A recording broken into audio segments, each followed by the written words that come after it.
Hey everybody, this is Dave from Growing the Home Garden. I'm out here in the yard doing a little bit of garden renovation, and I wanted to share with you what I just did. I just took down one of my favorite shrubs, the Shasta Viburnum. Now the Shasta Viburnum in the springtime is loaded with flowers. It's a double file viburnum, so it's got like 2 flowers on each parallel side of the branch, and it just gets covered. It really looks like snow in the springtime. It's really cool. But as you can see, I haven't left much of it. There's a little bit of a stump there, and I believe that the stump will one day regrow. We'll see. If not, it's okay too, because I really just need it removed from the spot. But I can keep it pruned back now that I have it more under control.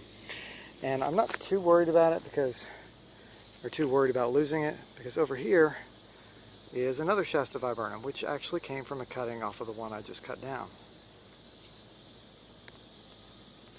Now, the way I did that, of course, was through layering, and here's even yet another one that is still rooted into the ground that I can dig up and probably pot, and then move that to a better location. But if I follow it around, I'll show you exactly how I did all that.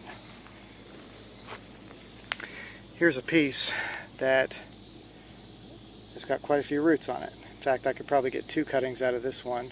You'll look right here, and then the other one.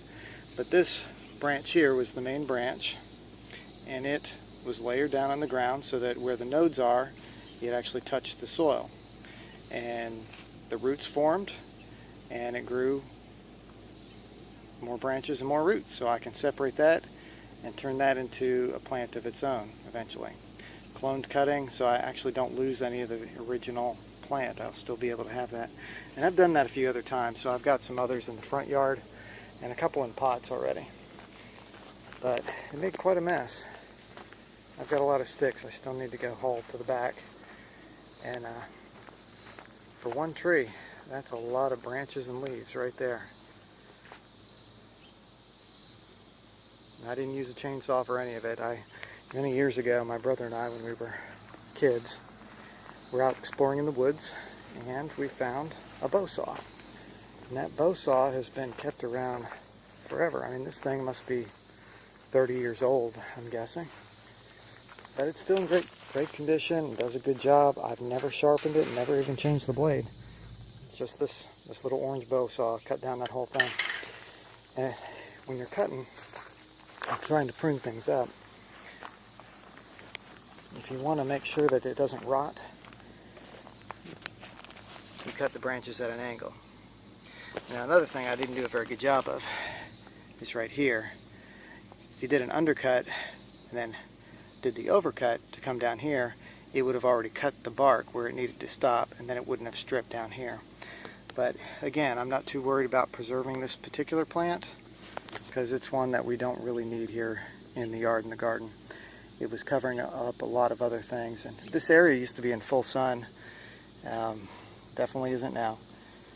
But on the other side, see, I've got some more work to do over there. That's another viburnum that was getting shaded out. And then that one there, the Shasta Viburnum. That one I probably do need to cut back severely as well. So, let that be a lesson. Remember the right plant in the right place. And do get out there and prune your shrubbery after it's done flowering. I guess my thing is I always wanted to let it produce berries so that the birds can eat it. And sometimes you just can't do that if you want to keep things under control. So anyway, thanks for visiting my mess. There'll be more messes to come, I'm sure. So this is Dave from Growing the Home Garden. Thanks for watching.